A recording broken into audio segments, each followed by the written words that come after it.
Level 1. Just imagine this. You download something like DaVinci Resolve on day 1, watch so many tutorials, spend weeks or even months learning it, and then when it's finally time to edit, you suddenly feel completely lost, as if you don't know anything. And when you don't see any real progress, you quit. And that's the number one problem most beginner editors struggle with. Just remember this. A clear video made on simple tools will always beat a confusing video on advanced software. Every single time. Because editing isn't just about software. So instead of struggling with the tool at this level, why not choose something that actually helps you learn faster? And instead of asking what's the best software for me, just ask yourself these 3 questions and pick your software immediately. And later on, you can upgrade your tools when you truly need them. And it's time to level up again. So at this stage, you just have one job. Learn the basics of video editing and use them to finish simple videos. See, again I'm using the word simple. That's it. No complexity, no advanced effects, just completion. Okay, but what kind of videos should you edit at this level? Here is a list of simple videos you can easily edit at this level. Why? Because simple videos move faster, expose mistakes faster, and build confidence faster. That simply means they instantly make your progress visible. And that's all you need to stick with video editing without quitting. But what should I actually focus on while editing at this stage? So at this stage, just focus on matching visuals with the audio. If the audio is talking about something, show it. Use images, graphics, video clips, whatever you want. If you can't show it, then use text. Just make sure as the audio moves forward, your visuals should move with it exactly. Let's take my example here. When I started this channel, I didn't know how to edit properly, but I still wanted to make videos. So I just focused on this one thing, matching visuals with the audio. Nothing fancy. And it still worked. And you'll notice many creators do this. See how the visuals keep changing just to match the audio. And it always works as long as the video is clear, value-packed, and serves the right audience. And you just need to do that. That's it. And here is the best part. While doing this, you automatically learn where to get stock visuals, how to choose what fits, how timing works, and how editing actually feels. See, you don't need to study these separately. They automatically click because you are actually editing practically. You are not just learning video editing in theory. Now let's move on to the next level. Now at this point, something shifts. Till now, you were actually editing to finish videos. And now your main job becomes guiding viewers' attention. Like where should they look, what should they focus on, and what matters right now. And if that's missing, then even a well-edited video can still feel confusing. Because you just can't put so many random things on screen and expect the viewers to figure it out. They won't. They just leave the video. So how do you actually guide the viewer? Let me tell you, you don't need anything fancy for this. You can easily do it by just focusing on simple things like making important things slightly bigger, using colors to highlight something, lowering the opacity of what doesn't matter, adding a slight zoom or pan animation, and keeping the rest of the screen clean. That's it. And these small changes quietly guide the viewers to what actually matters right now and what doesn't. Now, this is what actually called visual hierarchy. It makes your videos instantly clear and easier to understand.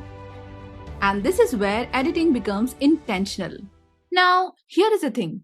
Even if everything looks clean, a video can still feel off. Why? Because of pacing.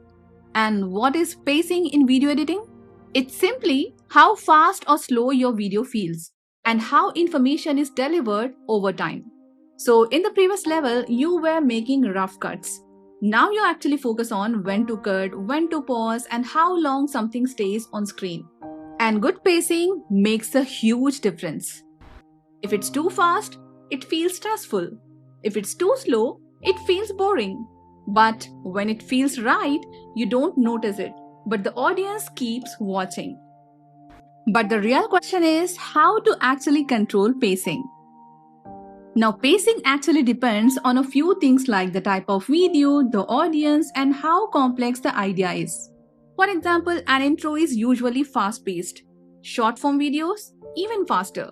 But you can't use that same pacing everywhere, especially in long form content.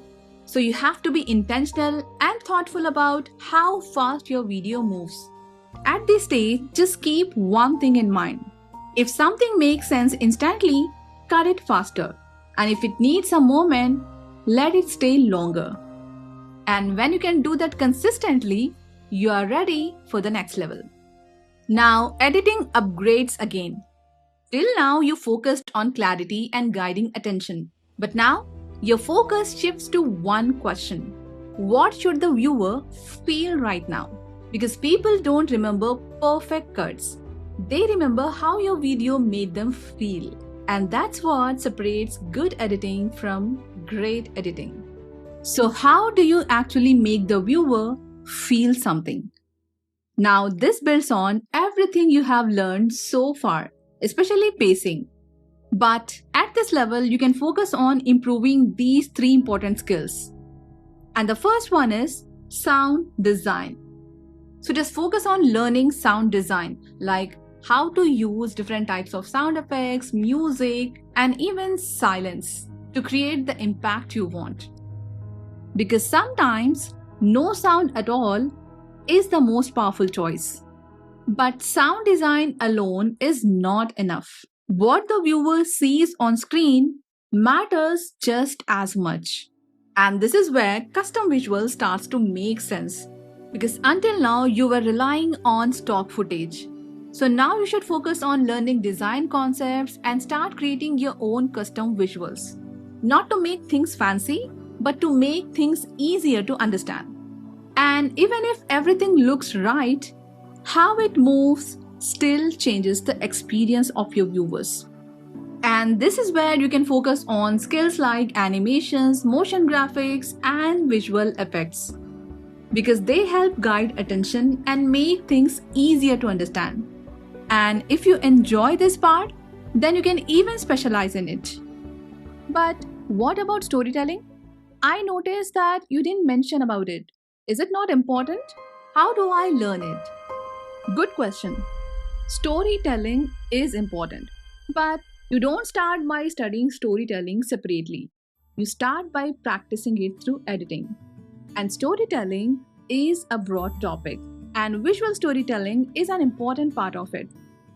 So, visual storytelling is simply this: using visuals to communicate ideas clearly and make people feel something. And you have been practicing exactly this through all these levels. And just like that, you naturally grow into it.